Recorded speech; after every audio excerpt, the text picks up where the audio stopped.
আমি একজন মধ্যবিত্ত পরিবারের গৃহবধূ, ভালোবেসে সংসারের সমস্ত কাজ করি। তার জন্য সংসারের কোনো কাজ শেষই হতে চায় না। তো চলো আজকের ব্লগটা এখান থেকে স্টার্ট করছি। আশা করছি আজকের ব্লগটাও না তোমাদের খুব ভালো লাগবে। তো ব্লগের শুরুতে বড়দের চরণে প্রণাম আর ছোটদেরকে আমার অনেক অনেক ভালোবাসা।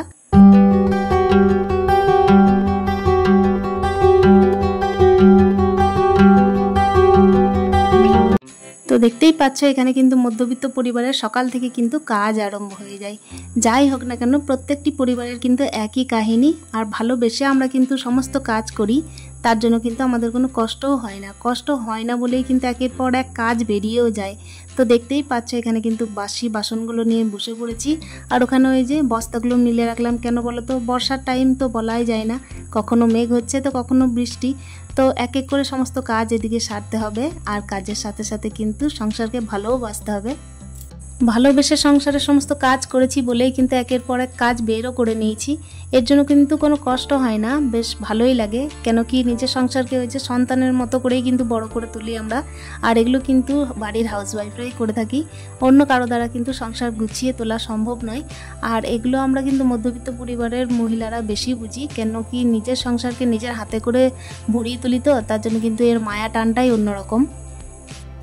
আমার প্রত্যেক দিনের কাজের লিস্টের মধ্যে কিন্তু বিছানা তোলা থাকে, ঝাড় দেওয়া থাকে, তার সাথে অনেক রকমের কাজ থাকে, যে সমস্ত কাজ প্রত্যেকটা বাড়ির হাউসওয়াইফদের আর কি আশিবাসী কাজের মধ্যে পড়ে। আশিবাসী কাজ মানে তো তোমরা বুঝতেই পারছো কি বোঝাতে চাইছি।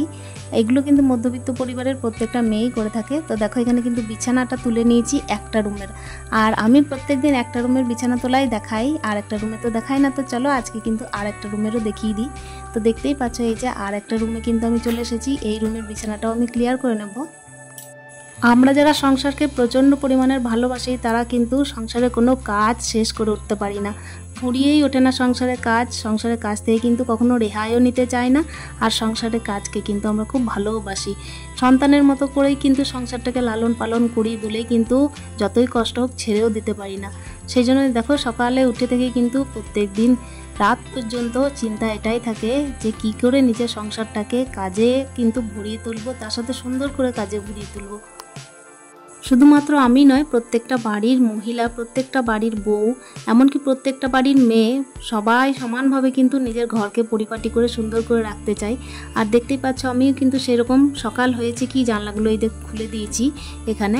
আর এই যে সমস্ত জামা কাপড়গুলো ছিল আর কি ছাদের মেলা ছিল, তো সেগুলো শুকায়নি। সেই জন্য আগের রাত্রে কিন্তু এই যে খাটের মধ্যেই দিয়ে দিয়েছিলাম। খাটের মধ্যে শুকিয়ে গেছে, এবার কিন্তু ভাঁজ করে নেব। তো দেখো এক এক করে কিন্তু কাজ কিন্তু লেগেই থাকে, কাজ বাড়তে থাকে, কাজ কিন্তু কমে না।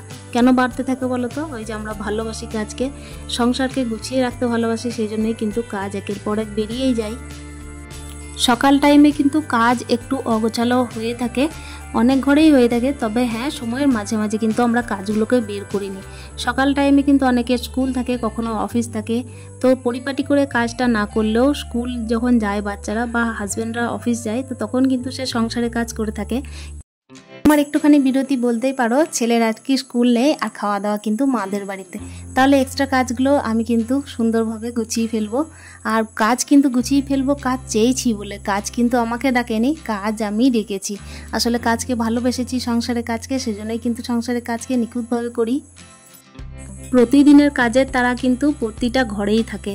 আর ঘরে থাকা সত্ত্বেও কিন্তু তারা সমস্ত দিক ম্যানেজ করে এমনভাবেই, নিজে না খেয়েও কিন্তু ঠাকুর সেবা থেকে শুরু করে সংসারের কাজ, রান্নাঘর, ঘরের লোকের জন্য সেবা, সমস্ত কিছুর কিন্তু আয়োজন একমাত্র হাউসওয়াইফরা এমনভাবে করে যে আমাদের কিন্তু বুঝতে দেয় না যে কীভাবে তারা কি ম্যানেজ করলো। তো চলো এদিকে দেখো আমার আরেকটা রুমের কিন্তু বিছানা গুটানো কমপ্লিট হয়ে গেল। এই যে বিছানা গুটালাম, রাত্রে আবার আমাকে দুটো রুমের বিছানাও করতে হয়। যেদিন মা আসে সেদিন কিন্তু ঝামেলা ঝঞ্ঝাটটা একটু কম থাকে। সকালের মা ঝাড়টা দিয়ে দেয়, আর তারপর হচ্ছে রাত্রে এসে কিন্তু আরেকটা রুমের মশারিটাও দিয়ে দেয়। তো দেখতেই পাচ্ছি এখানে কিন্তু গোপালের কিছু জামা আমি নিয়ে এসেছিলাম, তার সাথে কিন্তু ঠাকুর ঘরের বেশ কিছু জামা কাপড়, মানে হচ্ছে ঠাকুরের আসনে যেগুলো দিই সেগুলো কিন্তু নিয়ে এসে কাছাকাছি করলাম। তো ওই যে বললাম আজকে একটুখানি বিরতি পেয়েছিলাম ছেলের আর কি স্কুলের জন্য। তো দেখো এখানে কিন্তু আমি এই যে ছোট্ট জামাগুলো যেগুলো গোপালের, সেগুলো কিন্তু বের করে কেচে নিয়েছি। তো এখন কিন্তু না কাচলেও হতো, ওই যে বললাম ভালোবাসি সংসারটাকে খুব, তাই কাজ কিন্তু একের পর এক বের করে নিই, কোনটা করলে কি হবে, কোনটা না করলে হবে। তো না করলে তো কোনো কিছুই হবে না, সমস্তটাই আমাদেরকেই করতে হবে। অনেকগুলো জামা কাপড় থাকে যেগুলোকে শুধুমাত্র জল দিয়ে কেচে দেওয়া হয় ঠাকুরের আর কি। তো সেই সমস্ত জামা কাপড়গুলো তো একটার পর একটা নোংরা যখন হতে থাকে তখন কিন্তু মনের মধ্যে একটু এনার্জিটা কেমন যেন ডাউন হয়ে যায়। সেজন্য ভাবলাম যে চলো আজকে কিন্তু এই যে ঠাকুরের যে সমস্ত আসনের মধ্যে পারি সেই আসনের কাপড়গুলো, তার সাথে হচ্ছে গোপাল সোনার আরও যে সমস্ত জামা আছে, মশারি আছে, সমস্ত কিছু আজকে কিন্তু কেচেই দেবো। তো ওই জন্য নিচে কিন্তু না নিয়ে এসে এই যে একদম ছাদের কলে নিয়ে চলে এসেছি। আসলে গোপাল সোনার জামা বলো বা ঠাকুরের যে কোনো আসনের জামা কাপড় বলো, সেগুলো তো আর নিচে কাচা যায় না, যেখানে আমরা এঁটো বাসন ধুই সেখানেও কাচা যায় না, আর হচ্ছে গিয়ে এই যে তোমার বাথরুমের মধ্যেও কাচা যায় না। তো সেই জন্য আমি ছাদে নিয়ে এসেছি, আর ছাদের মধ্যেই কিন্তু একেবারে খুব সুন্দর করে পরিপাটি করে পরিষ্কার করে একদম ছাদে মিলেও দেবো।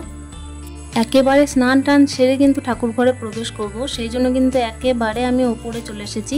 আর ওপরেও দেখতে পাচ্ছ এখানে কিন্তু আমাদের ওপর তলায় আর একটা বাথরুম আছে, তো সেখানেই কিন্তু আমি একদম স্নান টান সেরে তারপর নিচে যাব। তার মধ্যে যদি কোনো টুকিটাকি কাজ থাকে তো সেগুলো সারবো। তার আগে হচ্ছে ছেলেকে একটুখানি খেতে দেবো। তো ও কিন্তু সকালে উঠে একটু রচা খায়, তো সেটা দেওয়ার চেষ্টা করি, মাঝে মাঝে সুজি দিই। তো কোনো রুটিনে সেভাবে বাধা ধরা নেই কিছু, ছেলেকে সমস্ত জিনিস দিয়ে অভ্যস্ত করেছি। হ্যাঁ, অতি অবশ্যই ছেলে কিন্তু সমস্ত রকমের আমিষ খাবার খায় না, নিরামিষের মধ্যে মোটামুটি সব খাবার খায়। তো চলো, যেগুলো কিন্তু মানুষ পছন্দ করে খাবারের দিক থেকে সেগুলোই দেওয়া দরকার। আর আমার ছেলে নিরামিষ শাকসবজির মধ্যে সমস্ত কিছুই খায়, তবে আমিষ খাবারের মধ্যে কিন্তু মাছটা একেবারেই খায় না। তো সেজন্য কিন্তু আমি তাকে জোর কোনো রকমের করি না। তো কি বলবো, এটা কিন্তু আমার খারাপ লাগে, তবে হ্যাঁ খাবারের ব্যাপারে কি বলতো, যেটা নিজের রুচি সেটাই খেতে হয়। আর বিশেষ করে আমিষ খাবারের ব্যাপারে যার যেটা রুচি নয় তাকে সেটা জোর না করাই দরকার, তাতে কিন্তু হিতের বিপরীত হয়, শরীরের পক্ষে কিন্তু সেটা ভালো হয় না, অতি অবশ্যই সেটা খারাপই হয়। তো দেখো এখানে কিন্তু এই যে দেখতে পেলে সিংহাসনের কাপড়গুলো কিন্তু আমি মিলে দিলাম, ঠাকুরের আসনের কাপড়গুলো।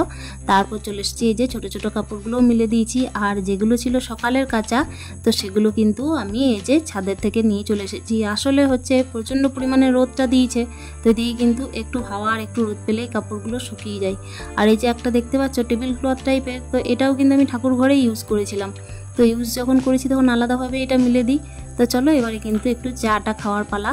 তো এই যে চা খাওয়ার জন্য কিন্তু চলে এসেছি, আর বাকি যে আছে আমার ছেলে, তো ছেলেকেও একটু চা দেবো। আমার ছেলে কিন্তু সুগার ফ্রি বিস্কুট দিয়ে চা খেতে একটু ভালোবাসে, তো সকাল টাইমে কিন্তু আমি ওকে দিই। আগে কিন্তু একেবারে দিতাম না, তবে হ্যাঁ বড় হওয়ার সাথে সাথে কোথায় কি পরিস্থিতিতে থাকবে তার জন্য কিন্তু সমস্ত রকমের খাবার আমি ওর জন্য অভ্যাস করি। ওদিকে কিন্তু ছেলেকে চাটা দিয়ে একটু চা খাওয়ার বাসন ছিল, তো সেগুলোকে নিয়ে চলে এলাম এখানে বেসিনের মধ্যে মাজতে। আর এর মধ্যে কিন্তু আমি ছাদে যে কাপড়গুলো মিলে এসেছি, আশা করি এত পাতলা পাতলা কাপড় মনে হয় শুকিয়েও যাবে। তো চলো এগুলো কিন্তু আমি পরে গিয়ে তুলবো, একদম যখন স্নান টান হবে তখন কিন্তু একেবারে তার মধ্যে নিচের যে সমস্ত কাজগুলো আছে সেগুলো সেরে নিই।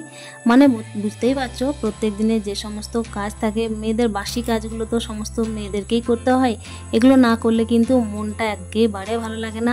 এর আগে কিন্তু কোনো রকমের কাজ হয়ও না, এগোতেই চায় না কোনো কাজ, মনে হয় যে এইগুলো কিন্তু লিস্টের মধ্যে এত বড় কাজ আর এত লম্বা চওড়া কাজ, মনে হয় যে এগুলো হলে কিন্তু অনেকটাই রিলিফ পাওয়া যায়। তো এক এক করে কিন্তু বাসি কাজগুলো সেরে নেবো। চলো এবার কিন্তু আর 1 মিনিটও লেট করা যাবে না।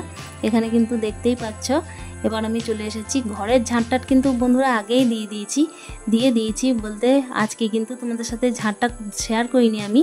আর এখানে দেখো এই যে জল নিয়ে আমি চলে এসেছি উঠোনটা পরিষ্কার করতে। এখন তো হচ্ছে বর্ষাকাল, প্রচণ্ড পরিমাণে শ্যাওলা জমে যাবে, যার জন্য কিন্তু আমি অধিকাংশ দিনই উঠোনটা একেবারে ভালো করে জল দিয়ে ধুয়ে দিই। একটু ঝাঁটা দিয়ে যদি ধুয়ে দেওয়া হয় না তাহলে উঠোনটা বেশ চকচকে লাগে, তার সাথে হচ্ছে কি যে মনের মধ্যে কিন্তু পজিটিভিটি কাজ করে, আর তার সাথে হয় কি যে আমাদের কিন্তু জায়গাটা দেখতেও বেশ ভালো লাগে। কখনো কখনো ছাড়া কিন্তু উঠোনটা পরিষ্কার করা যেতেই পারে, তবে হচ্ছে যেদিন যে ছুটি থাকবে সেই দিনগুলোকে কিন্তু একটু কাজে না লাগালেও হবে না। আমরা কিন্তু চাইলে রেস্ট করতেই পারি, ছুটির দিনগুলোতে একটুখানি রেস্ট করে কিন্তু নিজেকে টাইম দেওয়া যেতেই পারে। তবে ওই যে মেয়েদের স্বভাব, একটুখানি কিন্তু সময় পেলেও নিজের জন্য নয়, বাড়ির জন্য কিংবা বাড়ির লোকের জন্যই কাজে লেগে পড়বে। এদিকে দেখো আমি কিন্তু এদিকে বাসি কাজ সেরে এখানে চলে এসেছি, আমার কিন্তু স্নান কমপ্লিট করে একটুখানি নিজের পরিচর্যা করতে।